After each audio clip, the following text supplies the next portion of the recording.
ঘটক সাহেব, সম্বন্ধ যে আনছুন, আজকে তারিখ কত? আজকে 11 তারিখ। ঘটক সাহেব, একটা কথা কই, মাইন্ড করেন না। আপনার কি আমার সাথে কোনো পার্সোনাল কোনো সূত্রতামি আছে? আর কি কন্যা, এটা কোনো কথা কইলেন? আপনার সাথে আমার সত্য তুমি কি আর? আমার সাথে তো সূত্রতামি নাই, বুঝলাম। আমার 14 গোষ্ঠীর কেউ সাথে কোনো সূত্রতামি আছে আপনি? আমরার কাম হইলো ঘটকালি। আমরা কি মানছি সত্য তুমি করে ঘটকালি করতারুম, কোনো বেটার বিয়া সাথে করাইতারুম?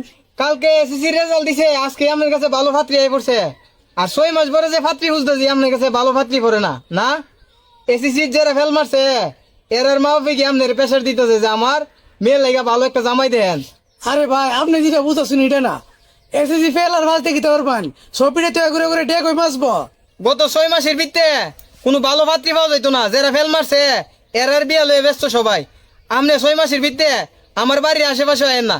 আচ্ছা ঠিক আছে, 6 মাস পরে এমন এক কাম করুন, আপনি ছেলে একজন ছেলে একটু দীক্ষা যাই। এ তামিম, তামিম রে, এন হই না যা। আজকালকাল ফোলা ভালো তো ভালো না, বুঝলি? আব্বা ডাকছিলাই? হ ডাকছিলাম। ওই তোমার কা আইছে, তোমার কা তোমার কিছু জিগাইব। না না, ছেলে মাসাল্লাহ সুন্দর হই, বুঝতে গেলাম তো না। বাজান তুমি যাও যাও।